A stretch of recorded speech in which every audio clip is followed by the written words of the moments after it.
Magandang araw po. Ang paksa po natin ngayon, pinamagatang kong ang dalisay na reliyon. Alin nga po ba ang dalisay na reliyon na tinutukoy ng kasulatan? Sa dami po kasi ng reliyon na itinatag ng tao na kine-claim nila na sila lang ang tama at sila lang ang maliligtas, ngunit parang napakalayo yata sa dalisay na reliyon na tinutukoy ng kasulatan. Basahin po natin sa Santiago 1:26 hanggang 27. Ganito po ang sinasabi. Kung ang sino man ay nag-iisip na siya'y reliyoso, samantalang hindi pinipigil ang kanyang dila, kundi dinadaya ang kanyang puso, ang reliyon ng taong ito ay walang kabuluhan. Ang dalisay na reliyon at walang dungis sa harapan ng ating Diyos at Ama ay ito, dalawin ng mga ulila at mga babaeng bao sa kanilang kapigatian at pag-ingatang walang dungis ang kanyang sarili sa sanglibutan. Napakalinaw po. Yun daw lahat ng tao na nag-iisip na si reliyoso, kasi sasabihin nila, membro ako ng ganito, kami lang ang maliligtas. Hindi pala yun ang kaligtasan at hindi rin yun ang dalisan na reliyon. Dinadaya mo lang yung sarili. Dahil ang dalisan na reliyon, kailangan daw pag-ingatan mong walang dungis ang iyong sarili. Anong ibig sabihin ng walang dungis? Walang bahid, kasalanan. At ang gagawin mo para maging dalisay ang reliyon mo, kailangan daw dalawin mo ang mga ulila at mga babaeng bao. Kaya isa-isahin po natin. Sino po ba ang ulila? Sino ang ama ng mga ulila? At sino ang asawa ng mga babaeng bao? Ang ginamit po nilang term dyan, babaeng bao. Kasi nga po, yung babaeng bao, general term po yan sa tao. Kapag ang tao, wala siyang asawa, babaeng bao ang tawag po dyan. Hindi po yung babaeng balo. Kasi po ang babaeng balo sa literal, yung babae na namatayan ng asawa. Pero sa kasulatan po, tinutukoy niyang widow, babaeng bao sa Tagalog, yung taong walang asawa o yung hindi niya kakilala ang kanyang asawa. Kaya isa-isahin po natin. Yung ulila, sino ang ama? Sa Efeso 4:6, ganito po ang sinasabi. Isang Diyos at Ama ng lahat na siyang sumasa ibabaw sa lahat at sumasa lahat at nasa lahat. Kaya yung ulila, bagamat ang ama ay nasa kanya, dahil ang ama, isang Diyos at Ama ng lahat, sumasa lahat at sumasa ibabaw sa lahat at nasa lahat. Kaya bagamat nasa lahat yan, hindi kakilala ng tao kung sino yung ama na yan. Kaya yung kanyang reliyon, nagiging walang kabuluhan. Kaya kailangan yung ama na yan na nasa bawat tao, makilala mo. 1:20. Sa 1:20:17, ganito po ang sinasabi niya.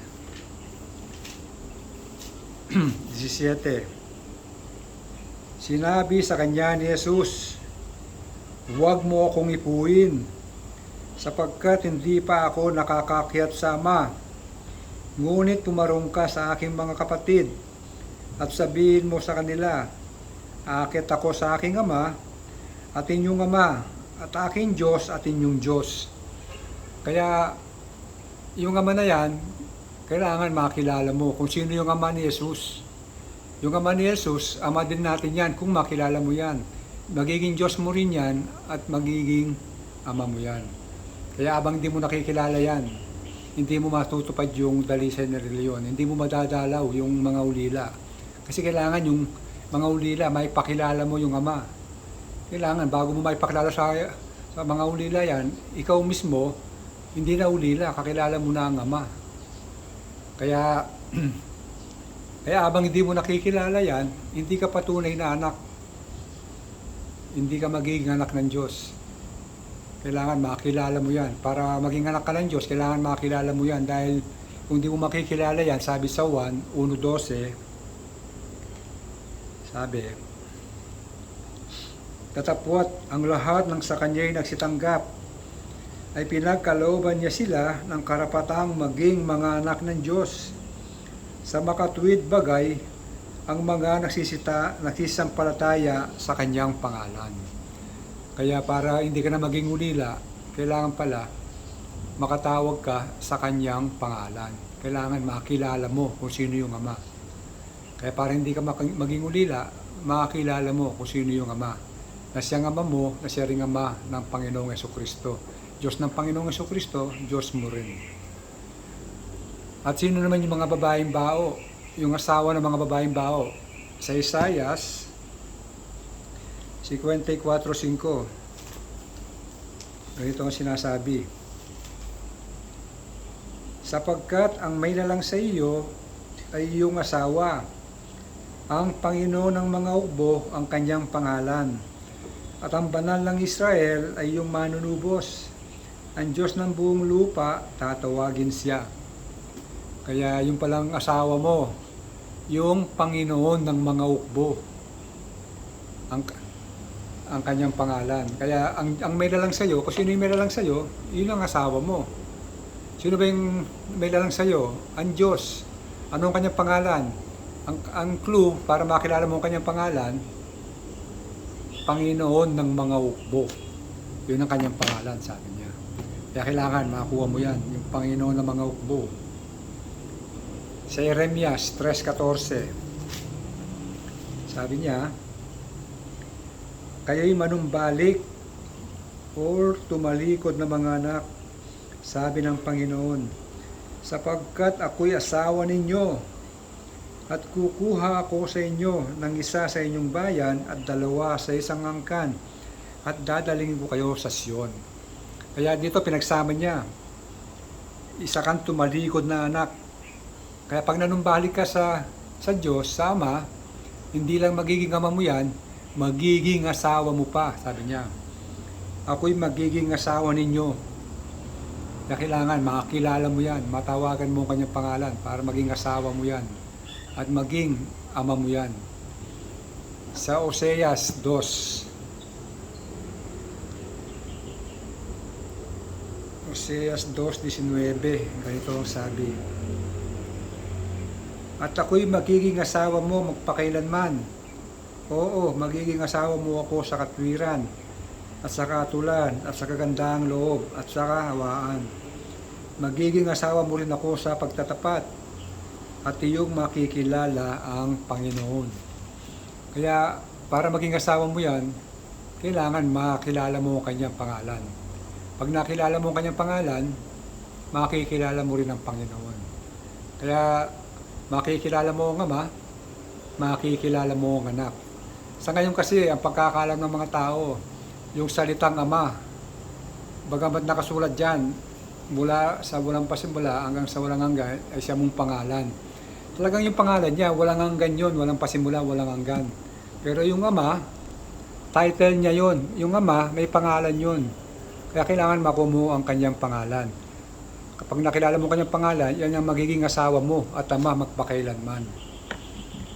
Kaya sa ngayon kasi, habang di mo nakikilala yung asawa na yan, ang sinusunod mo, yung 5 mong asawa. Yung tinutukoy ng 1:4-16. Sabi dito, sabi ng Panginoong Yesus, "Umayo ka, tawagin mo ang iyong asawa, at pumarito ka." Sumagot ang babae at sinabi sa kanya, "Wala akong asawa." Sinabi sa kanya ni Jesus, "Mabuti ang pagkasabi mo, wala akong asawa, sapagkat nagkaroon ka na ng 5 asawa, at ang nasa iyo ngayon ay hindi mo asawa. Dito'y sinabi mo ang katotohanan." Kaya, habang hindi mo nakikilala yung tunay mong asawa na yan, yung 5 mong asawa ang sinusunod mo, imbis na yung Diyos. Sino yung 5 asawa mo? Yung 5 senses, yung 5 pandama. Yan ang sinusunod mo kasi ang gusto ng 5 pandaman na yan, puro kalayawan. Kaya habang sinusunod mo yan, nabubuhay ka sa kalayawan. Kailangan nakilala mo yung buhay, yung tunay mong asawa para ma-divorce mo yan 5 asawa na yan. Yung kalayawan na yan matanggal sa iyo. Maalis mo sa iyo. Kaya kung di mo nakikilala yan, yung tunay mong asawa, hindi ka makakasamba sa Diyos. Tuloy natin. Sinabi sa kanya ng babae, Ginoo, napaghahalata kung ikaw ay isang propeta. Nagsisamba ang aming mga magulang sa bundok na ito at sinasabi ninyo na sa Jerusalem may siyang dakong kinakailangan pagsamba ng mga tao. Sa kanya sinabi ni Jesus, Babae, paniwalaan mo ko na dumarte ang oras na kahit sa bundok na ito ni sa Jerusalem, hindi ninyo sasambahin ng Ama. Sinasamba ninyo ang hindi nyo nalalaman, sinasamba namin ang nalalaman namin. Sapagkat ang kaligtasan ay nanggagaling sa mga Hudyo. Tatapwat dumarating ang oras at ngayon nga, nasasambahin ng mga tunay na mananamba ang Ama sa Espiritu at katotohanan. Sapagkat tinahanap ng Ama ang mga gayon na maging mananamba sa Kanya. Ang Diyos ay Espiritu. At ang sa Kanya ay nagsisamba, kinakailangan magsisamba sa Espiritu at katotohanan. Kaya, nilinaw ng Panginoong Hesus yan, talagang hindi nyo masasamba ang Ama.